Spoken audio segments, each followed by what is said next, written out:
All right, let's start to talk a little bit about research design, how we design a research project, what that looks like. So, we have a lot of things that are important when we're thinking about a research design. We want to try to explain some type of phenomenon. So, that could be crime, it could be deviant behavior, it could be child abuse, it could be any one of many, many things. Who and what we're studying is also important. We also need to think about time order of events or what's called temporal order. So if we're going to say like X causes Y, we have to make sure that X came before Y. And we also want to think about, as I just mentioned, causation, units, and time. Okay, so as I mentioned before, we have a couple different purposes of research. We might just be trying to explore something, okay? Maybe we are curious about a topic, maybe we want to understand it a little bit better. And maybe we don't have a hypothesis or a theory. Maybe we want to dig into something initially so we can figure out where to take it afterwards. Sometimes we just want to describe what's happening, and sometimes we want to try to explain. We want to try to answer questions like why. So causation is the focus of explanatory research, okay? In social sciences, that's always going to be probabilistic. So basically we're looking at like the probability or likelihood of something occurring. We have a couple different ways we could explain this. We could do it in an idiographic fashion. So we could list many, unique considerations behind a particular action or behavior. Or nomothetic, which is the most important variables behind a particular behavior. Now, in order to say that one thing causes another, there has to first of all be an empirical, objective, scientific relationship between the variables. And as I mentioned, you have to have temporal order. Your cause has to come before your effect. There also needs to not be some other potential explanation. So sometimes you'll read research where people have only looked at like a couple of variables. They haven't included other things that might be relevant. And that really limits your ability to look at causality. We want to make sure there's not a spurious relationship. So sometimes the data, the statistics will tell us, yeah, X and Y are related. They move together, they change together. It's not due to chance. But it might not be that X causes Y. It might be that Z is related to X and Y. So in order to say something's causal, there has to be an empirical relationship. Cause has to come first, and it can't be due to some third-party variable. Now, within that probabilistic model, right, the likelihood that something's going to occur, we have two types. One is a necessary cause, a cause that must be present in order for the effect to occur, okay?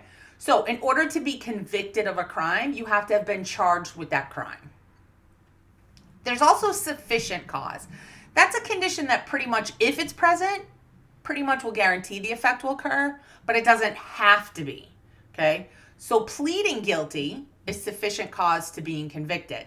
It's not the only way you can be convicted. It's not necessary to be convicted. You could also go to trial and be convicted that way. Now, ideally, if you have a strong relationship, you'll find both necessary and sufficient cause. So, necessary cause.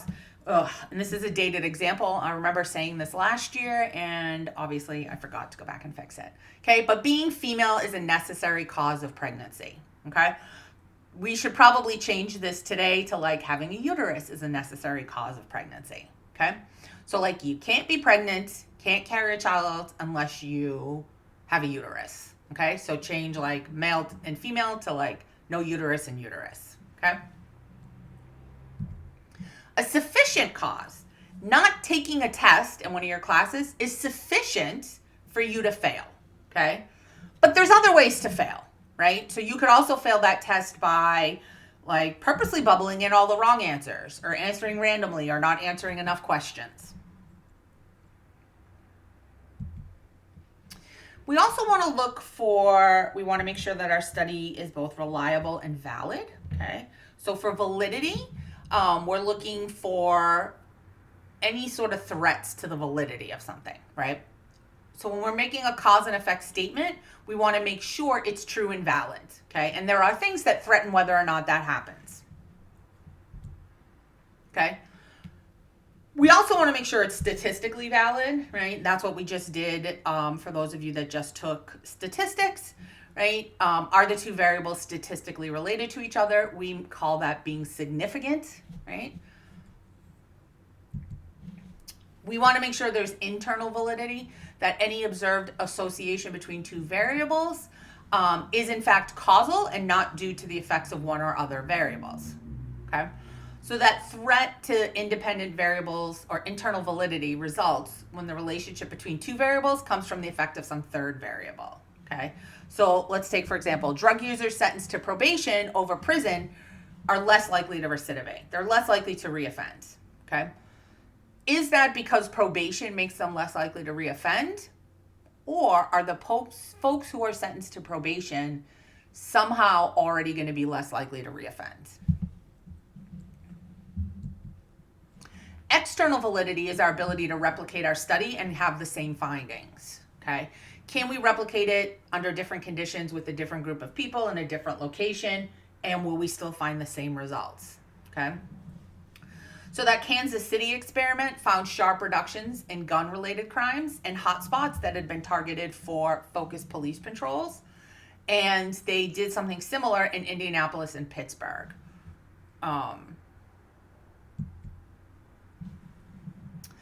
Okay, construct validity. We want to make sure that the observed relationship between variables represents a causal process, right? That one causes the other.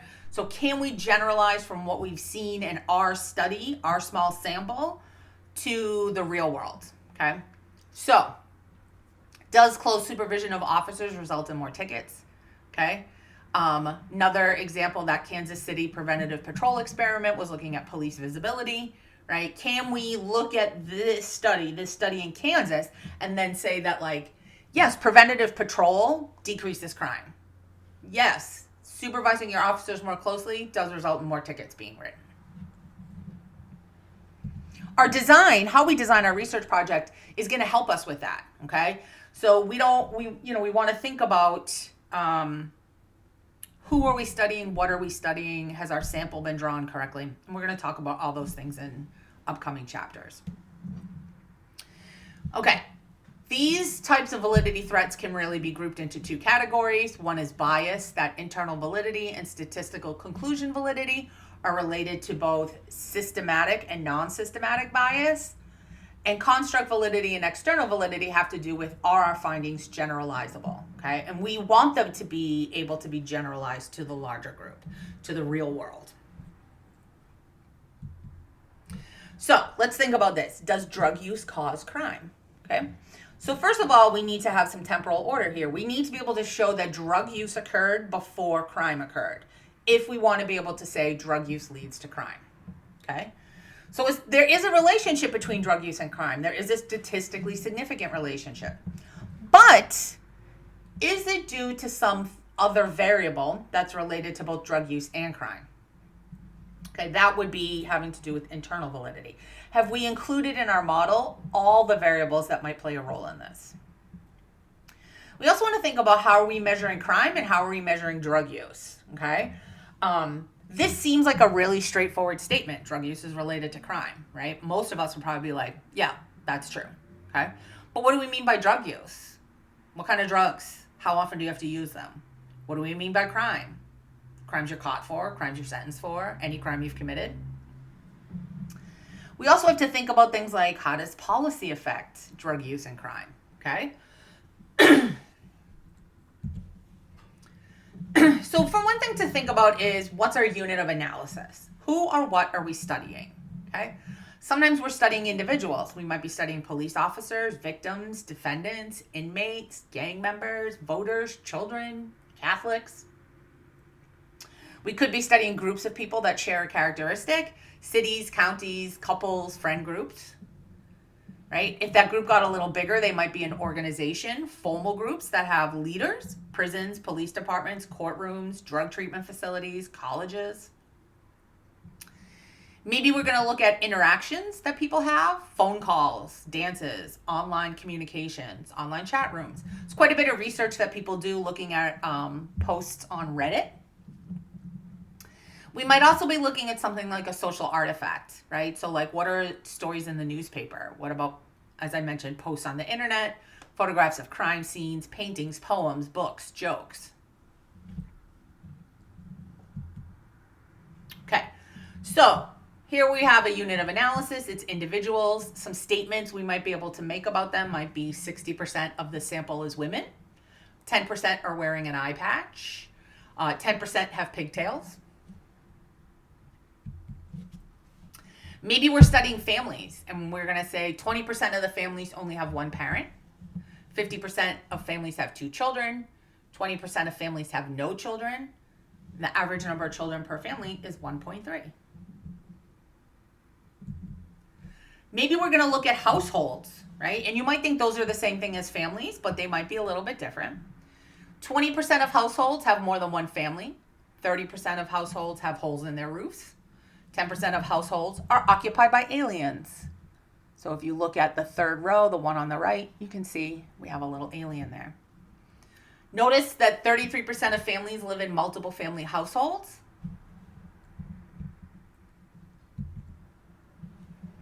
We also need to think about the logic in our research design and our hypothesis, okay? So there's a danger of making assertions about individuals based upon looking at group characteristics, right? So poor areas have more crime. That doesn't mean poor people commit more crime, okay? This is a place where what you write and how you write it really matters. You might remember in statistics, there were a few times where I pointed out that you have to really be precise in how you're writing your results. And this is why, okay? And that's an ecological fallacy. An individual fallacy is when you use like an anecdote, a story, something that happened to one person, and then you're like, oh, this is an argument I can use for everyone. We also want to make sure we're not engaging in reductionism, right? We're not failing to see other possible factors, right? All of these things are part of why we do that literature review first. We need to see like, what do we already know about a particular topic? If we're going to try to say that one thing causes another, time is absolutely relevant here, okay? Time also plays a role in how generalizable our findings are. Observations can be made more or less at one point, stretched over a longer period of time, right? And the time period you choose can affect what you get for outcomes. Okay. Sometimes we do cross-sectional studies, okay? A lot of data is cross-sectional. Most crime data is cross-sectional. This is when we observe people at a single point in time, okay? This is simple. It's not very expensive, kind of easy to do. It's usually descriptive or exploratory. It's not going to be causal because we're not necessarily going to know that one thing came before another. So the National Crime Victimization Survey is a survey that's done every 6 months. It's a survey of households, of the people who are 12 and older in those households, and their experience with being victims of certain crimes. Okay. If we look at one wave, like 1 year's of data for this, one year, singular, of data for this, that's a cross-sectional study. Okay, 1 year of crime data, cross-sectional study. Longitudinal studies let us do a little bit more. Okay, we can look at trends, how something is changing over time. We can do that with the UCR because the UCR is recording the same crimes every single year. Or we don't use the UCR anymore, we use NIBRS. Okay, NCVS is a little bit more like a panel. It's a group of people, they're in the study for 3 years, okay? And they're interviewed on 2 or more occasions. A cohort is one group of people that have a characteristic in common and they change over time. So Marvin Wolfgang did a very famous study called the Philadelphia Birth Cohort. Wolfgang is my mentor's mentor. My mentor's name is Paul Tracy. Paul Tracy did a second cohort study in Philadelphia. Both of those data sets are some of the most complete data sets. It's everybody who was 10 in Philadelphia in a certain year, and they followed them for a period of time. So Wolfgang's study follows them for a shorter period of time, but Tracy's study follows them into adulthood. I want to say for like 10 or 15 years. Those let us look at causation. Okay. So let's look at how these might look. Imagine we want to look at people's religious affiliation. Okay. A trend study would look at shifts in religious affiliation over time. A cohort study would follow shifts in religious affiliation, maybe among people born during the Depression, people born during the 70s, people in a certain generation.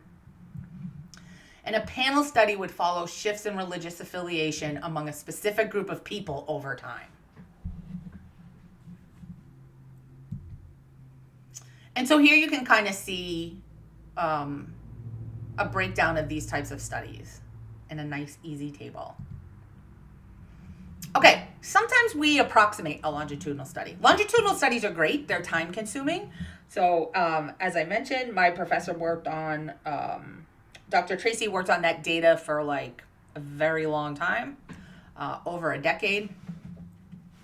We can draw approximate conclusions about longitudinal processes, right?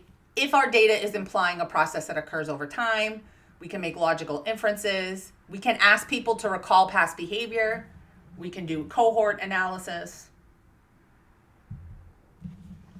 So for instance, Martin Kilias does a study in 1993 on gun ownership and violence. And he compared rates of gun ownership as reported in an international crime survey to the rates of homicide and suicide committed with guns. Okay. This is not a study where like he followed the same group of people for a long period of time, but we can use this data to draw approximate conclusions about processes that take place over time, even when we just have cross-sectional data. If we can establish that the cause does come before the effect, then we could look at that. Okay.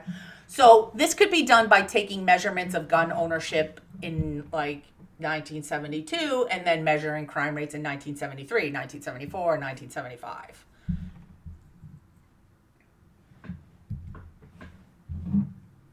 Okay. We can also ask people to look back. We can ask them about stuff that's like happening today. And then if we thought like, oh, I wonder if they grew up poor and that played a role in that, we could ask them about that. Right.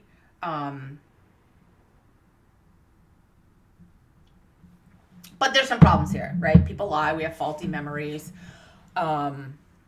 We might have past records to look at this too, but records could be incomplete, unavailable. Records can be wrong as well. We could also do prospective research, a longitudinal study that follows subjects forward in time. Okay, so quick reminder, cross-sectional study is a snapshot, one point in time. Trend study is like a slideshow, a series of snapshots in sequence over time. Panel study is like a movie, okay? It gives us information about individual observations over time.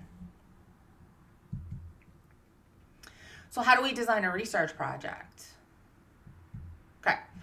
First, we have to think about what's the purpose of our project. Do we want to just explore something? Do we want to describe it? Do we want to try to figure out if something's causal? Then we have to think about the concepts that we're studying, and we have to think about how you measure those and what those concepts mean. Then you have to select a research method. Are you going to do a survey? Are you going to do an experiment? Are you going to examine data that already exists? Content analysis. Okay? And as I mentioned, then we have to think about how are we going to measure our concepts? How do we operationalize them? How do we define them? Okay? So maybe we're defining poverty as the percentage of people that live below the poverty line. We have to think about who we're going to study. Are we going to study a whole population, the whole group we want to study? Are we going to take a sample? How are we going to sample? Where are we going to get that sample from? Then we need to collect that data, process and analyze it, and report our findings. And we talked about this, I think, in the last chapter, right? But generally in our research proposal, we're going to talk about the problem. It's often called a problem statement. We're going to talk about what does the current research tell us. We're going to talk about our study design. Who are we going to study? How are we going to measure it? How are we going to collect that data? How are we going to analyze it?